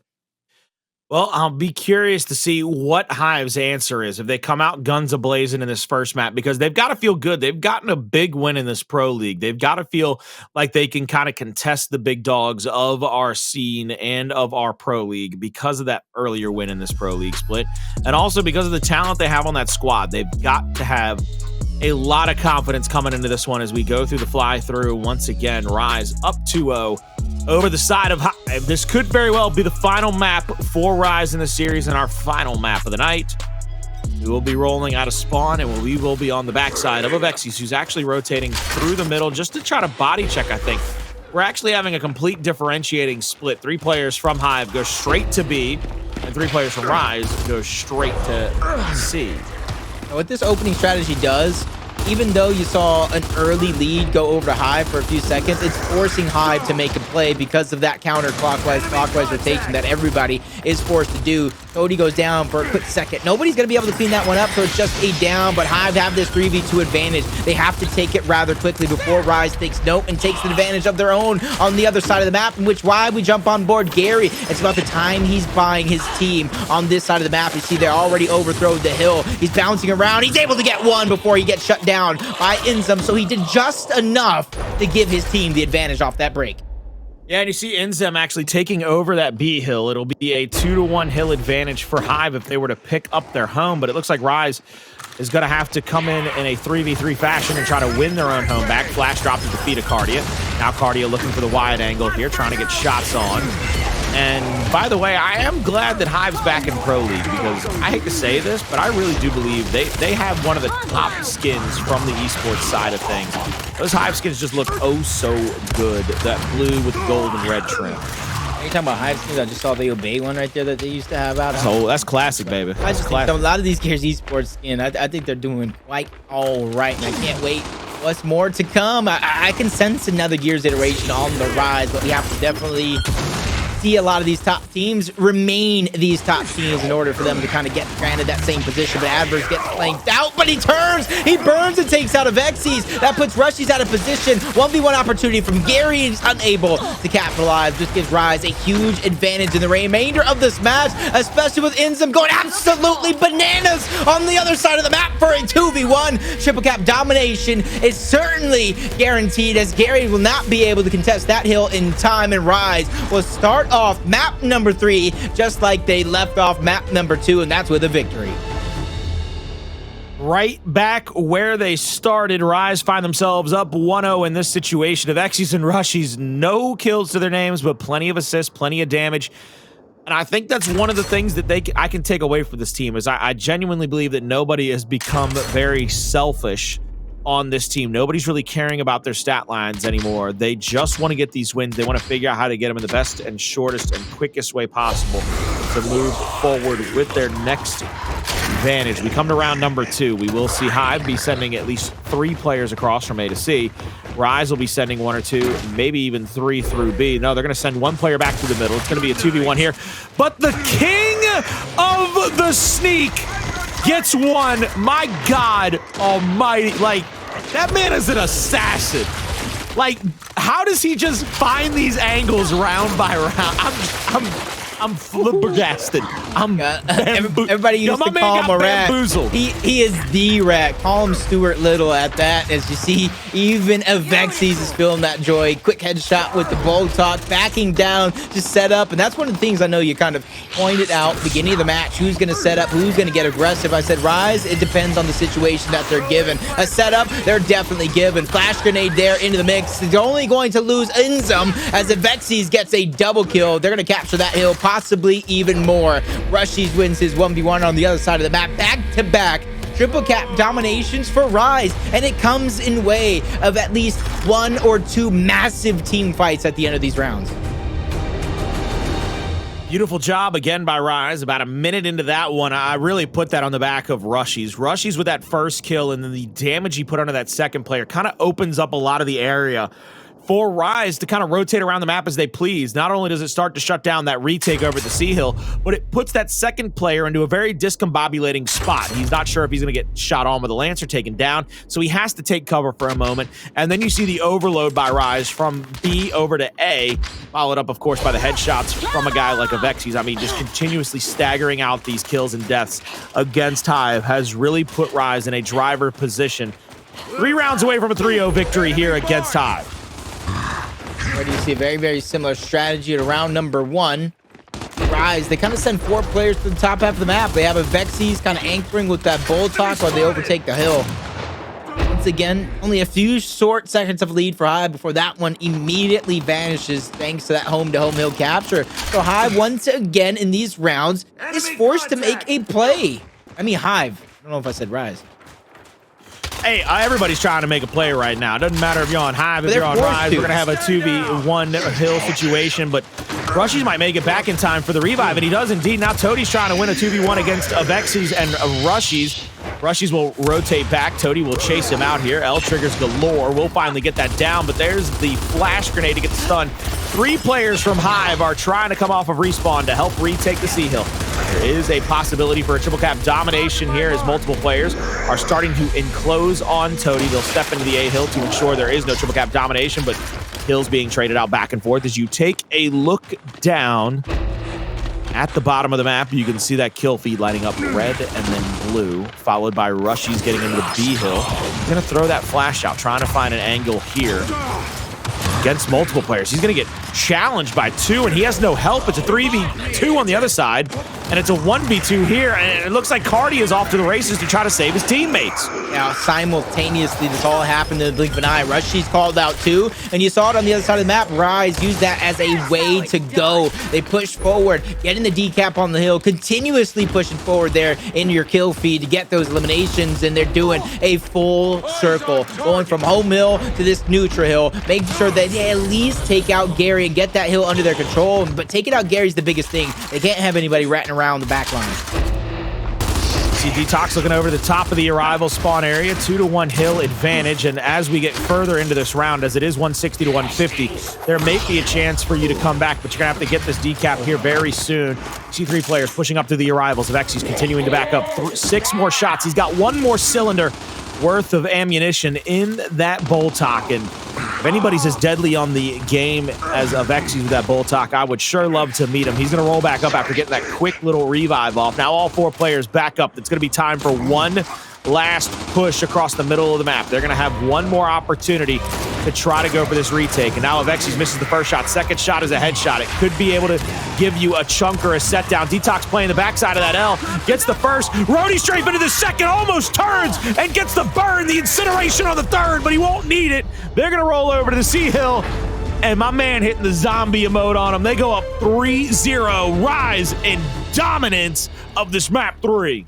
Like I said, the farther they put themselves in the hole of Hive, I feel like they're just hurting their mental game. They're hurting their chances to come back, because I feel like even them are beginning to kind of give up on themselves. And you're seeing it in a lot of the gameplay. They got it down onto Rushiez towards the low side. Rise was forced to backtrack. It might have been DeToX off of that position to get the revive. They should have used that as a chance to go. Take the positioning of the top side of the hill, but they're always just one step ahead of this hungry and thirsty Rise squad, who are, this is basically Rise world, like Reem said. We're just living in it. We're just living in it, indeed. And we'll see if we can continue to live and survive here as the flashes will come out toward the backside of the tank. INZEM's pushing up. There is no secondary stun there, so he's going to get absolutely plastered by Toti with those L triggers. Multiple players in the area now. Down's coming through. It looks like Hive is trying to play the long game here. They're trying to just play the defense, the damage, and the positioning game. They're getting downs left, right, and center, but they're not able to clean anything up just yet. DeToX now in play. Hive overstepped their welcome. Kardia goes down. They know Toti's trying to get the revive to try to be the hero, and he goes down as well. Everybody's just crumbling before our very eyes on the side of Hive. Neutral Hill is going to be captured already. You see in your minimap players begin to disperse to try to capture these hills. Gary needs to be eliminated here for Rise. They know exactly that. That's why you see them backtracking, continuously using their numbers and continuously dispersing outward, trying to get the information of the newly respawned players. Avexys will be rotating through that top spawn, now coming over to C, trying to help out in the 3v3 that is about to break out. First shot gets the down. This is what I was talking about. Avexys able to get a lot of damaging shots with that long shot, and then hits the Rody strafe to save his teammate. Now he gets the revive, and all he's going to do is reload this long shot. And you can see DeToX backing up into the spawn. DeToX is just trying to stay alive for as long as he can. He's looking for some help here. He's going to get it from one side. It's going to be Rushiez, and he gets the headshot. Avexys, a man on a mission here. Boltok shots out. Hits one. Now the L triggers are coming through. They're tried and true. The downs, the kills, the hills. Rise looking to take a 4-0 lead here, but they need a hill back in their favor to ensure victory. They have plenty of time to do it, though. You see the win condition towards the top half of your map as Avexys continues to dominate from Canals to Vasgar. Sniper is his weapon. He's going to let Toti think about his decisions there for a short moment as he tries to go downtown with a shot onto Gary. Unable to connect, but his teammates will be there to clean that one up regardless. Both hills going in favor of Rise. The win condition will change. Kardia gets that down onto DeToX. INZEM needs to be his next target. He cannot slow down just yet, but he takes a ton of damage. He has no choice but to assess the situation, wait for reinforcements, and then try to strike. But all this is going down. Oh my god, he turns, he takes him out, and I think the damage is being done. Addvers finally takes out INZEM, but the hills are still in favor of Rise. Rise still has their home hill, but he's about to get squished. It's going to be DeToX trying to D up against two different players. He's going to get called out by one, bouncing around, tries to get the shot over the top, won't be able to get it. Now bouncing in, still going down. C Hill will get decapped. This will be a triple cap domination situation. Rushiez does not make it into the hill in time. First round on the board for Hive. Their first answer back in this map 3, but they're going to have a whole bunch of them if they want to come away with this one. These next weapon placements are going to be pretty insane for me, simply because we're going to see that Rise is ahead in the weapon placements. I believe they're going to be able to just go for their utilities here. I think if you're Rise, keep the retro out. Or you go with the incendiary, so next round you get another retro in your banner, or you just 60-second that retro because you're a placement ahead. I wouldn't mind either of them. I get the DeToX placement on the side of Hive. They want that damage out because the advantageous side that we talked about is going to go over to Rise. They can try to go for a quick pick with some flashes, with some smokes. So that extra damage from the DeToX that high up could be the difference maker, and them getting out with Sniper and them not. But you already see a difference in strategy for Hive. Multiple players running in through the middle, possibly going for a flank and a Mr. Krabs play, but exactly that. Back-to-back headshots from Toti. Oh my God, I told you, Colin. If there is going to be a way, it's going to be Toti who finds it. He's going to have to be the man, the myth, the legend himself to try to give them the advantageous position. INZEM is going to go down here as they continue to flock across the map. 2v1 here at the F-Hill. Avexys will hit the first shot. Toti, though, in there with the DeToX, has now hit 2 DeToX shots. Goes for the wrap here onto Avexys, but he puts himself in a disadvantageous position. Goes down as the extra shots from DeToX come through and ring out true. Looks like Rise is going to push toward the D-Hill, the home hill of Hive. And Kardia has to kind of rotate back here. Avexys is trying to push into him. A double bounce into an up A. Gets one. The melee is there, but it won't be enough to get the down onto Addvers. They hold on to their home. 2v2 breaking out at E very shortly. Gary will get the first, and it will send Rushiez back to the top of the arrival spawn.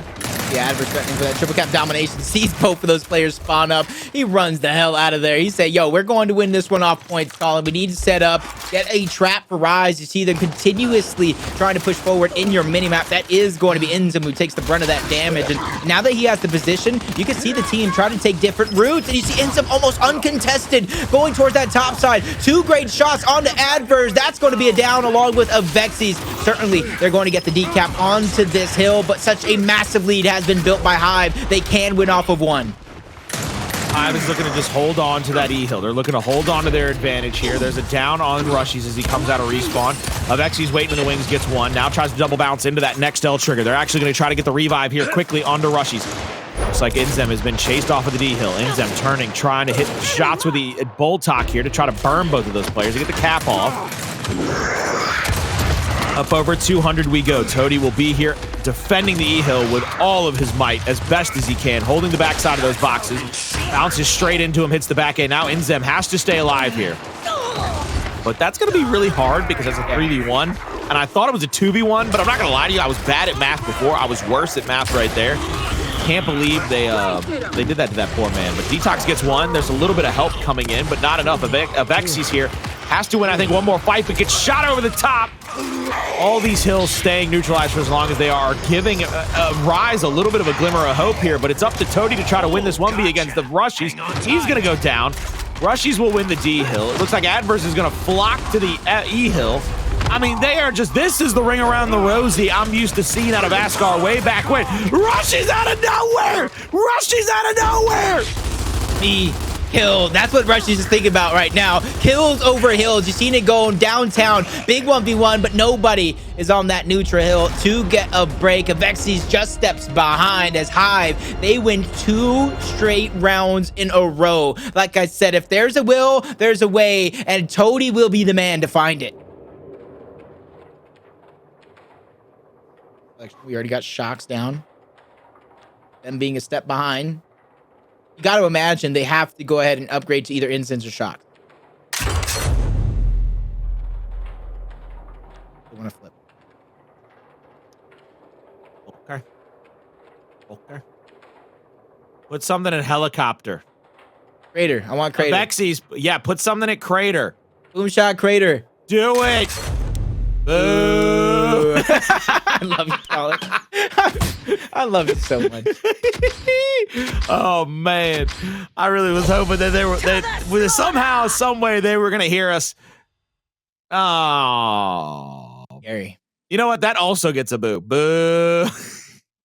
Gary lags out there, but does this hurt or help Hive?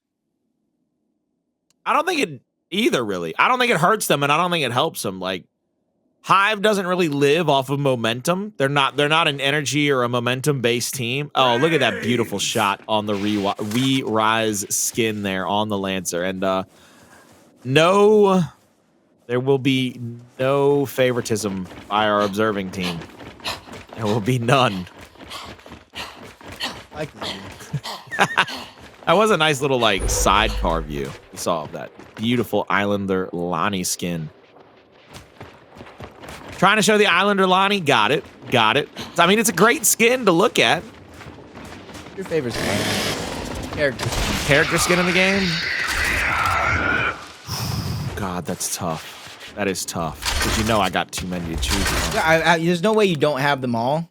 And if you tell me you don't, I'm going to call you a liar, so just don't even waste your time. I got to give you an answer before this next round starts. Yeah, feel free to tell me your guys' favorite skin as well while Colin thinks a little bit. 3-2. We're going to get a stalemate while Colin continues to think. That's why I asked the question. It's Father Christmas Marcus. Father Christmas Marcus. Father Christmas Marcus. Yo, my man's got a white beard and he's bringing cheer. He's coming into the next round like I am, all full of energy and happiness. Let's roll out a spawn here as Rise will try to stop the momentum of Hive. Long range smoke over the top will block out that backside, but now you'll see Rushiez try to push in for maybe a body block for Avexys. But he kind of left them in the middle of nowhere with no one to give a high five to. And now Hive is overwhelming the forces of Rise in this tank fight. INZEM along with Rushiez. Last two alive for the squad. And it looks like Hive is just continuing to pepper him up from the top of that stairwell. Staying alive throughout all that, even if he gets taken out here, it's about the time he buys. But Addvers back-to-back melees, unable to get the meat shield in time. He's going to drop. Kardia not there to be the hero. It looks like we might have a double initial on our hands. The difference here, Toti trying to extend to get themselves a point lead. So if they want to send that extra reinforcements, Rushiez back to the scene of the crime, they will have an advantage for a few seconds. How they use that few seconds, only they know here as they begin to push towards that back tank. Flashes are there. Rushiez gets the down just in the nick of time. So they're going to get themselves a shock grenade. They're going to get themselves eliminations. They're going to get themselves a sniper, and it's still just the beginning of this round. Yeah, you can see Avexys pushing back toward the B hill. He's going to have the long shot coming off of his back shoulder.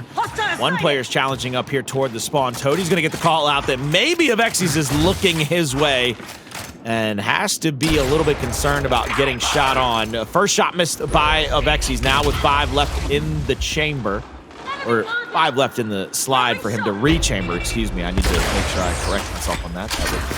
My fellow gun maniacs will probably yell at me for that. Oh, what a headshot! Lines it up, takes the shot, puts him in the crosshairs. Beautiful job there. Toti now having to worry about the extra long shot. Maybe the extra player comes in the middle of the map. Big body shot onto Avexys. Hits 2 big shots as well. Maybe enough to have him settle down. Toti wins 1. Now Toti hits the back A, goes to the roadie strafe, but is shut down by Avexys, holding on to at least their home hill in this situation.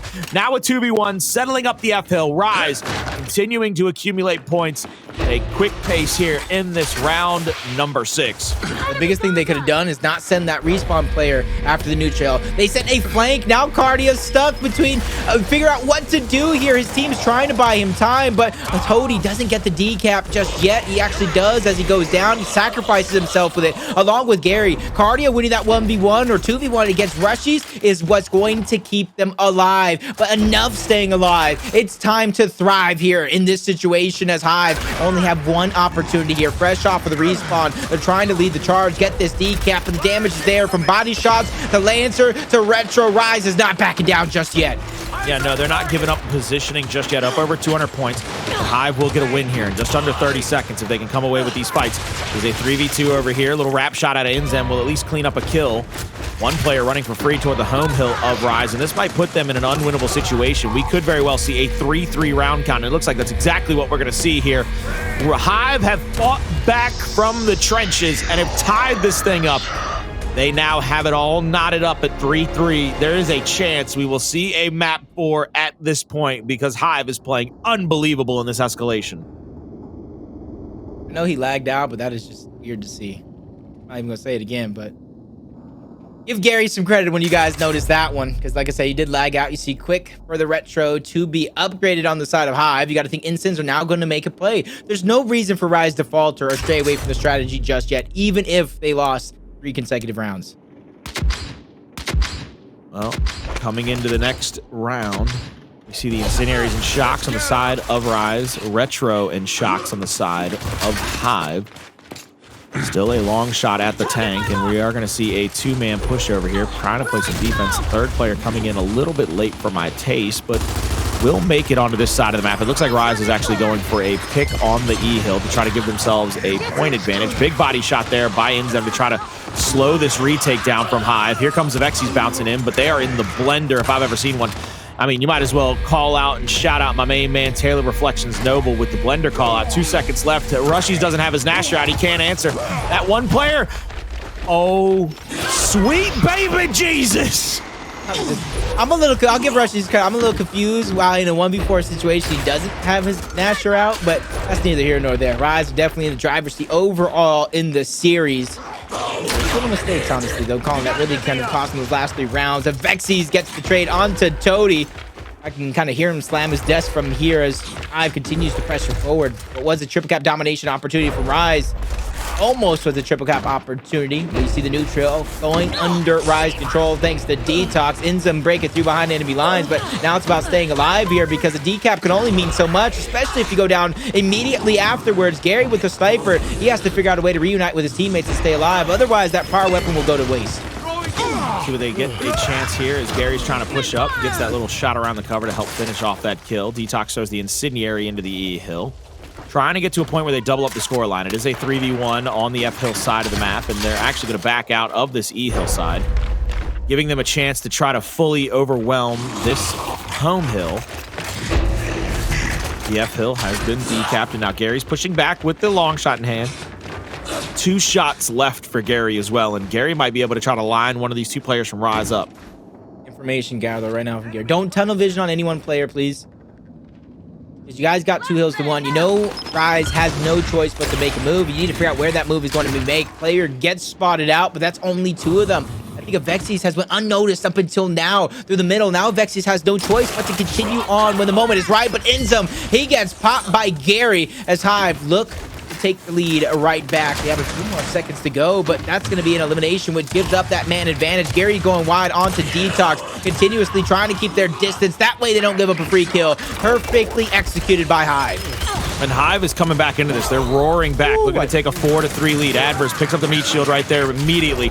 Now the snub gets the finish on that player. Rushiez is going to be last alive. He's going to be taken down. He's going to go out.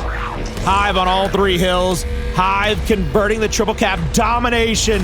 And Hive are now 4 rounds into a comeback sweep after giving up the first 3. Right now, a big turnaround, a massive turnaround. Addvers, though, playing out of his mind. Really picking up the pace for the rest of the squad, but now on match, say map point, see the disable going out on that shock grenade. And with the side that they have, that shock grenade can really go ahead and hurt the squad if they want to do a quick pick. So I agree, locking it down is going to open up different avenues, different windows of opportunity. Rise this time around. Like they're going to shock or at least lock down the Retro Lancer. Colin, what are your thoughts as we get this next round underway?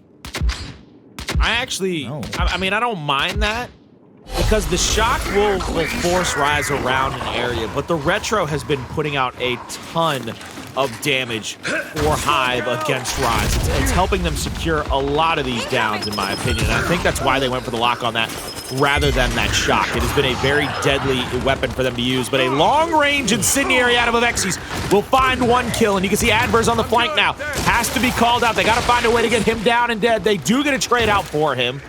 Good job by Rise. DeToX is going to rotate back. Avexys will pick this long shot, miss the shot on the player, lancering out toward that cubby corner. Sees the misroll, goes for the reviving player, but gets hit just in time. That little flinch, these little moments in a game are oh so huge, and Hive is taking advantage of all of them, trying to send us into a map number 4.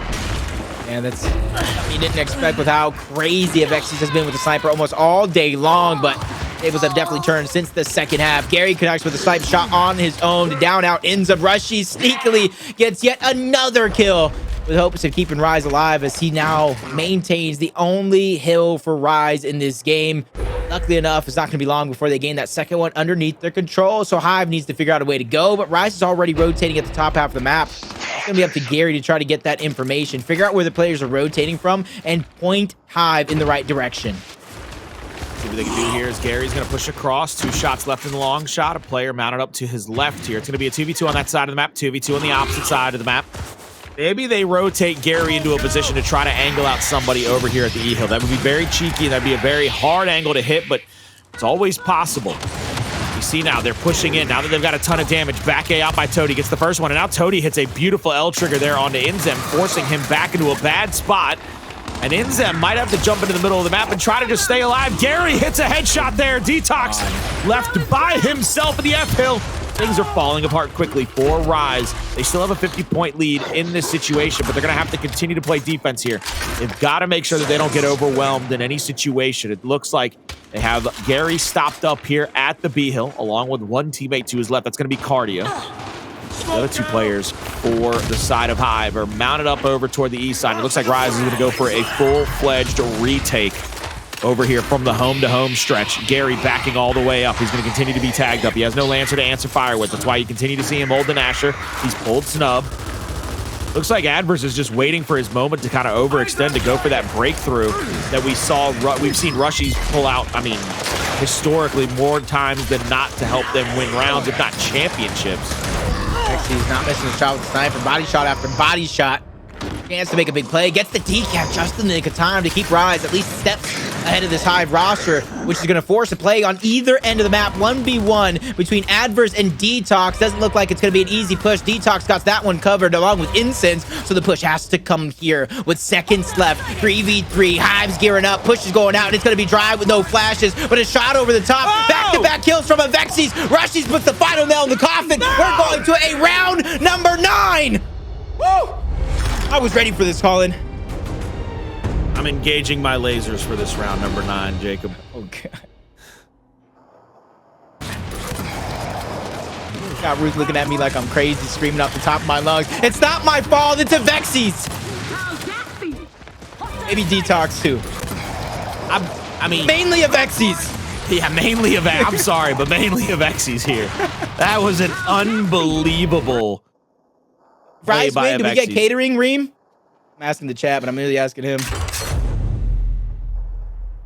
Ooh, I wish it was down earlier. I wish that was down that round prior instead of a block. Because they could use the block here if Hive wanted. Neither here nor there. Backs up against the wall. It's everywhere. The pressure on for either one of these teams. Sweat must be galoring. Where's the Old Spice sponsor when you need it? Yeah, well, what we're going to see here is that the sweats are going to come out to play. They're rolling out of spawn right now. DeToX playing to the backside of the tank. Incendiary's out by both teams. The Rushiez will have picked up those fragmentation grenades at the E-Hill. It's going to be a full retake over here. DeToX is actually stuck here, but he makes him miss twice. Almost made him miss the 3rd time. Incendiary out on INZEM. INZEM answers back with 2 big L triggers. Now he's got 2 more players to worry about in front of him. It is a 2v1 over here. And finally, it looks like Rushiez has mounted up onto this side of the map.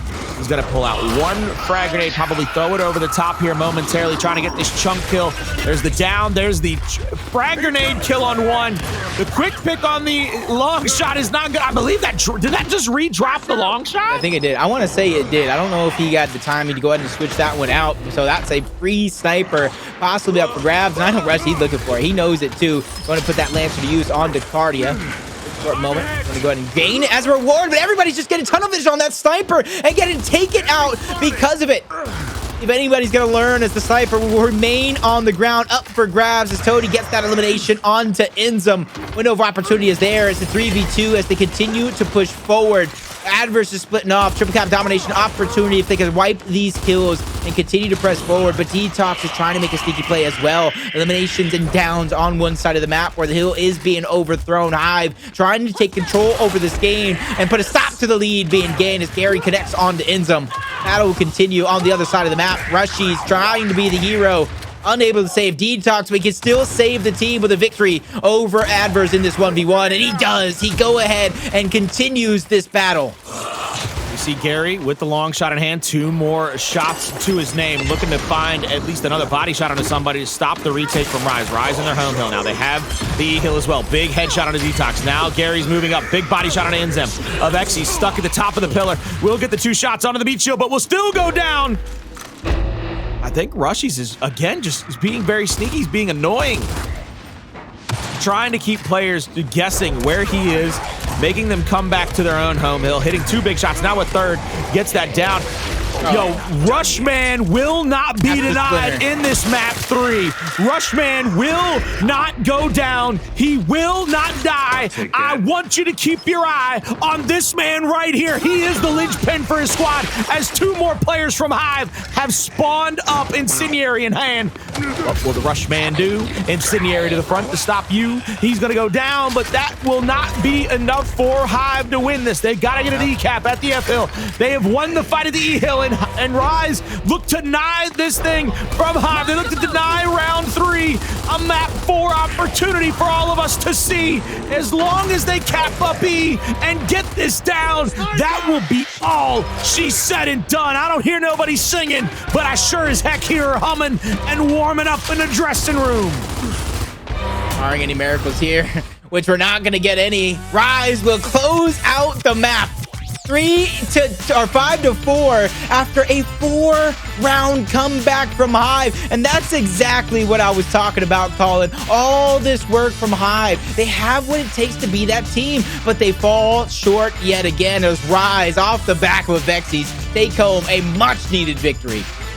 Yeah, it was an incredible experience to watch that through the lasers. I told you I had him engaged for that final round. I knew it was going to be an amazing moment. I had every chance to catch every angle throughout the entirety of that final round, and I'm telling you, Jacob, from what I got to see, Rushiez was picture perfect. My man Avexys kept having to fight back each and every moment. I mean, Gary made a couple of big plays. The headshots were perfect, but it was just not enough. Hive got oh so very close to the prefaces of winning that final round, but were denied in the end from what I have to say might be my favorite play from this entire matchup. Rushiez in the 2v1, securing the hill and the kills for his squad, Jacob. Colin, do I dare take a trip down this journey? Do I dare ask, what in the hell is wrong with you? You don't want to know what's in behind that laser sight, man. I'm telling you, when you engage those Astro laser sights, you can see all the angles, man. You see them all. I was like hearing on Rise, who are looking like the X-Men. Avexys looking like Cyclops, the way he's beaming from above, but you got to give it up to Rise, because story into this one, we talked about the inconsistencies after dominating the Pioneers, coming up short against the Knights. I think they're finally on a run. They could very well go on a run. This map 3 did get scary, but I'll tell you what, Jacob, I am really impressed because I don't believe that they would have been able to come back in this situation. I think that map 4 and 5, Rise would have found a way to shut one of them down and come away with a 3-1, 3-2, whatever it had to be. They came away with it. And I'm really impressed with the fact and their fight back, especially on Vasgar, which has become a very kind of back and forth map, a map that is hard for many teams to control, especially when they don't really have the necessary reps on some of these setups. I mean, these setups were incredible to watch go back and forth, if you ask me. I mean, this thing is beautiful. Yeah, let me see this. Oh, yeah, pull this thing up in slow-mo. I mean, good gracious, good God almighty. That second shot, at that point, you have to commit if you're Kardia. You have to commit. You're really hoping and praying you can stretch Armstrong your way to that revive. And Reem said it after that performance, after play, Rush is getting DoorDash tonight. He said, I want some Wendy's. Yo, I want some Wendy's. He calling out the... Yo, you put the man on blast in the chat. You asked him for catering, and now I want to know. I need Reem to post what every player orders. That's my curiosity. Rushman might want that Wendy's, but I need to know what everybody else ordering on the squad. If you buying 4 orders tonight, I need to know what everybody... They do. They pulled it off. They pulled it off. Look, you know who else pulled out something amazing? Ooh. It was my main man, Acels. He pulled off the eSwap X play of the day for all of you at home to possibly see it, and we're going to see it in just a moment. You got to get that thing nice and tightened up. You got to make sure the angle is zoomed in. But just like when I had my lasers on. Hold up. One time. Put them on. Put them back I get it, though, Con. I get it, because in that matchup, Escal's made so many plays, bro. Escal's made so many darn plays throughout the course of that matchup. I get they need that extra moment to figure out which one of the plays. They knew Escal's early on after he got that victory. They said, he's getting played a game. He's going to deserve it, but we got the play in. We got the Please Swap X play of the game brought to you by Escal's. Let's see which one it is. Oh, it's the snipes. You knew what it had to be. They get the pick on himself. He turns back around. They might not be consecutive like one after the next. You might see some cuts in this, but it's a super cut. You call those montages. You know how the Gears fam gets down. That might not have been consecutive eliminations with the sniper, but it's definitely a storyboard over the Team Queso squad that they took out in a major victory. Great job to ourselves for earning that one. Honestly, he earned it, and that was a big one because there were so many plays made all day long. We just got finishing watching Rise make play after play. Even on Canals, you saw Avexys go out, but Escel is going to be the man holding his head high. What a fantastic play of the day by Escels. Incredibly impressed by him and the Pioneers, but with all of our teams tonight. I mean, really, we had 3 good victories for 3 teams that were pretty much pick'em teams. I mean, they went chalked up. Yeah, 4 really, if you count the E United one. We went chalk tonight. All the favorites ended up coming away with their victory. So, I mean, shouts out to them. Your results in the day, a couple of 3-0s mixed in with that 1-3-1. Pioneers looking a little shaky in that map one, but then finding their groove through 2 through 4.